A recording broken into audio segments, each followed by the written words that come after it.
दोस्तों IDFC first bank की बात करें तो कंपनी ने क्वार्टर फोर के रिजल्ट को डिक्लेयर कर दिया है। अब इस रिजल्ट से इन्वेस्टर को मायूसी होगी क्योंकि कंपनी का प्रॉफिट गिरा है। क्वार्टर ऑन क्वार्टर बेसिस पे भी थोड़ा कम हुआ और ईयर ऑन बेसिस पे ज़बरदस्त कम हुआ है, लेकिन यहाँ पे कुछ पॉजिटिव बातें भी हुई है। अब इस रिजल्ट को अच्छे से समझेंगे आईडीएफसी फर्स्ट बैंक ने क्या अचीव किया इस रिजल्ट के दौरान। साथ में कंपनी ने डिविडेंड का भी ऐलान कर दिया, यानी शेयर होल्डर को वो अपने प्रॉफिट में हिस्सेदार बनाने जा रही है। तो कितना डिविडेंड मिलेगा और क्या है आगे की संभावना उसको समझेंगे। और सबसे जो बड़ी बात है कि आईडीएफसी फर्स्ट बैंक जो कारोबार के मामले में मजबूत है, लेकिन यहाँ पे जो रिजल्ट में कमी आई है उसके पीछे क्या वजह उसको समझेंगे और मैनेजमेंट का क्या कहना है इस रिजल्ट के बाद वो भी जानने की कोशिश करेंगे इस वीडियो के माध्यम से। लेकिन फ्रेंड्स, उससे पहले अगर आप पहली बार हमारे चैनल पे आए तो चैनल को सब्सक्राइब कर दीजिए, एक बेल आइकॉन दबा दीजिए ताकि जब भी नया वीडियो बने पहला नोटिफिकेशन आपको मिले। वीडियो पसंद आए तो लाइक से जरूर कीजिए। चलो फ्रेंड्स, वीडियो स्टार्ट करते हैं। मैं हूँ आपका दोस्त एसपी दवे और हमारे अपने चैनल ऑनलाइन कमाई में आपका बहुत बहुत स्वागत है। तो सबसे पहले आईडीएफसी फर्स्ट बैंक के कारोबार की बात करें तो 65.99 पर क्लोजिंग थी। फ्राइडे के दिन 2.45% की गिरावट देखने को मिली। वैसे स्टॉक पिछले कई दिनों से दबाव में बना हुआ है और आप देख सकते हो कि बाज़ार में गिरावट होता है उसकी वजह से स्टॉक नीचे आया, लेकिन बाज़ार में पिछले दिनों की रिकवरी में उतना खास रिकवर नहीं हुआ है। और आप देख सकते हो कि आने वाले समय बाज़ार में वेट एंड वॉच की स्थिति इस समय बनी हुई है। तो आईडीएफसी फर्स्ट बैंक ने क्वार्टर फोर का रिजल्ट डिक्लेयर कर दिया है, कितना प्रॉफिट है और कितना कंपनी ने इस बार अपना जो एनपीए कम किया और साथ में क्या डिविडेंड दिया, सारी बातों को इसको समझते हैं अच्छे से। तो यहाँ पे देख सकते हो कि सबसे बड़ी बात है कि कंपनी का जो इस बार नेट प्रॉफिट है वो 304 करोड़ के आसपास रहा है, जो लगभग आधे से भी कम रह गया पिछले साल के मुकाबले। पिछले साल क्वार्टर फोर 2024 में 724 करोड़ के आसपास था। तो ये देखो कि प्रॉफिट में कमी आई है और जो नेट प्रॉफिट डिक्रीज हुआ 48.4% के आसपास। और ईयर ऑन बेसिस पे अगर आप देखें तो यह 1525 करोड़ के आसपास था। लेकिन बैंक की जो नेट इंटरेस्ट इनकम है उसमें 9.8% की ईयर ऑन बेसिस पे वृद्धि हुई है, जो देखो कि यहाँ पे 4907 करोड़ के आसपास, जो पिछले एक साल पहले 4469 करोड़ के आसपास था। अब यहाँ पे आईडीएफसी फर्स्ट बैंक के बोर्ड ने जो फैसला किया है कि जो शेयर होल्डर हैं उनको डिविडेंड दिया जाएगा, तो 0.25% का यहाँ पे डिविडेंड दिया जाएगा, यानी 25 पैसे पर शेयर आपको डिविडेंड मिलेगा, जिसकी फेस वैल्यू 10 रुपीज़ की है।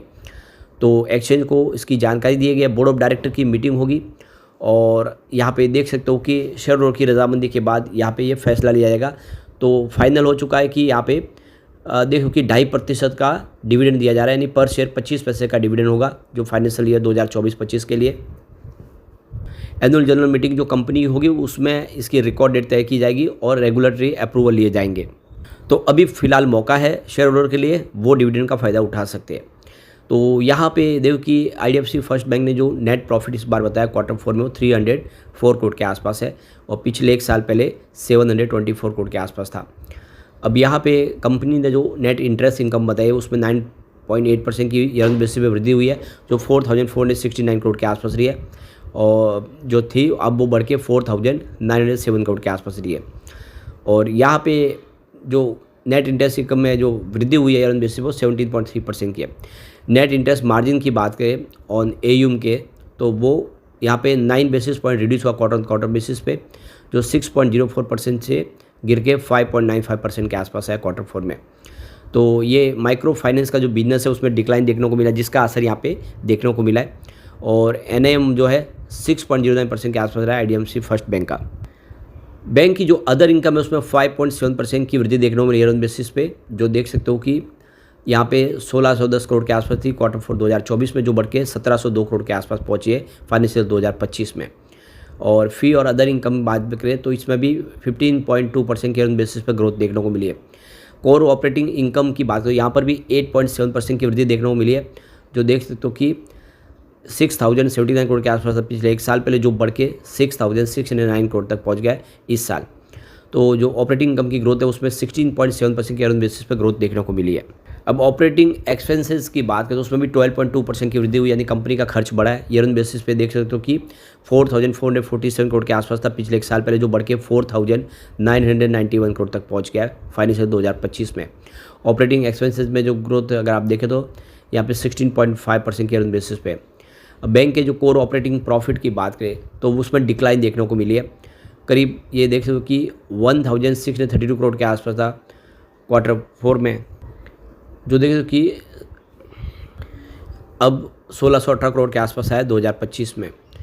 और यहाँ पे देख सकते हो कि पूरे साल की बात करें इसमें 17.2% की ग्रोथ देखने को मिली है, जो देख सकते हो कि 2024 में 6,030 करोड़ के आसपास था, जो बढ़ के 7,069 करोड़ के आसपास है। माइक्रो फाइनेंस के बिजनेस की बात करें जो ऑपरेटिंग प्रॉफिट है उसमें 19.9% की बेसिस पर ग्रोथ देखने को मिली है। और यहाँ पे देख सकते हो कि 30.6% की ईयर ऑन बेसिस ग्रोथ देखने को मिली है। तो ये देख लो कि माइक्रो फाइनेंस के बिजनेस ने काफ़ी अच्छा किया। ऑपरेटिंग प्रॉफिट इंक्रीज हुई है 8.9% ईयर ऑन बेसिस पे। अब इस रिजल्ट के बाद जो मैनेजिंग डायरेक्टर और सीईओ है आईडीएफसी फर्स्ट बैंक के, उनका कहना है कि हमारे जो कस्टमर की जो डिपॉजिट ग्रोथ है उसमें 25% की ऑन बेसिस पे वृद्धि देखने को मिली है, जो काफ़ी उत्साहवर्धक है। CSA रेशियो जो कंटिन्यू हमारा स्ट्रॉन्ग बना हुआ है 46.9% के आसपास है, जो ये रिफ्लेक्ट कर रहा है कि जो हमारी डिपॉजिट फ्रेंचाइजी ग्रोथ है वो काफ़ी अच्छी है, लोगों का भरोसा बैंक के ऊपर बना हुआ है। और हमारे जो एसेट बुक है उसमें 20.4% की ग्रोथ देखने को मिली है। और बैंक की जो एसेट क्वालिटी है उसमें भी एक अच्छी वृद्धि देखने को मिली है, काफ़ी सुधार देखने को मिला है। तो GN पे इस समय अगर आप देखें बैंक का तो 1.87% के आसपास है, और जो नेट NPA है वो 0.53% के आसपास है, जो ये साबित कर रहा है कि बैंक की एसेट क्वालिटी अच्छी है और फंडामेंटल अच्छे दिख रहे हैं।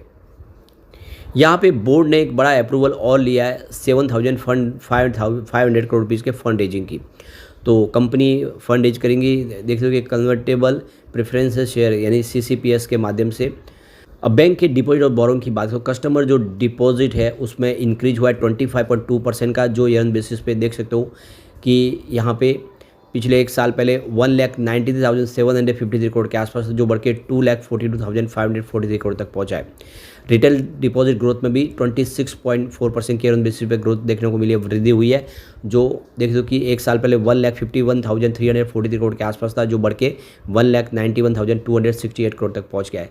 CSA डिपॉजिट रेशियो अगर देखें तो 24.8% की ज़बरदस्त जंप देखने को मिली है ईयर ऑन बेसिस पे, जो एक साल पहले 94,768 करोड़ के आसपास था, जो बढ़ के 1,18,237 करोड़ तक पहुँच गया है। और CSA जो रेशियो है वो 46.9% के आसपास रहा है। और ये देख सकते हो कि इसमें पिछले एक साल में वृद्धि हुई है, क्योंकि पहले ये बढ़ के अभी 47.2% के आसपास आ गया। रिटेल डिपॉजिट रेशियो भी देखें तो 79% के आसपास रहा है। कुल मिला के प्रदर्शन बैंक का अच्छा रहा है, सिर्फ प्रॉफिट अगर गिरा है, लेकिन बाकी ओवरऑल बिजनेस तो बढ़ा ही है। इसके अलावा कंपनी ने जो क्रेडिट कार्ड इशू किया, करीब 3.5 मिलियन इन्होंने क्रेडिट कार्ड इशू कर दिया और एक बड़ा अचीवमेंट किया है। और वेल्थ मैनेजमेंट AUM अगर देखें डिपॉजिट बैलेंस का तो वो 27% से ईयर की ग्रोथ से बढ़ते हुए 42,665 करोड़ तक पहुंच गया। अब फास्टैग की बात करें तो यह 17.8 मिलियन तक लाइव फास्टैग की इन्होंने एक अचीवमेंट किया बैंक ने। लोन और एडवांस की बात करें तो लोन एडवांस है उसमें 20.4% के बेसिस पर ग्रोथ देखने को मिली है, जो 2,09,65 करोड़ के आसपास था एक साल पहले, जो बढ़ के 2,41,926 करोड़ तक पहुंच गया है।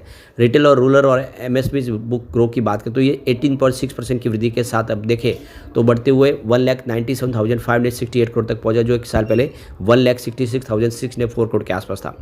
माइक्रो फाइनेंस पोर्टफोलियो में थोड़ी कमी आई है 28.3% की ईयर ऑन बेसिस पे। और ओवरऑल इनकी जो लोन बुक है वो रिड्यूस हुई है 6.6% पहले, जो अब 4% पे आ गई है। बैंक की एसेट क्वालिटी में काफ़ी सुधार हुआ, बैंक का नेट NPA भी कम हुआ है। और ये देख सकते हो कि तो बैंक का ग्रॉस NPA एक साल पहले जो 1.94% के आसपास था वो कम होकर 1.87% के आसपास है। और नेट NPA यहाँ पे हल्का सा बढ़ा है, जो देख सकते हो कि 0.52% था एक साल पहले, जो अभी समय 0.53% के आसपास है।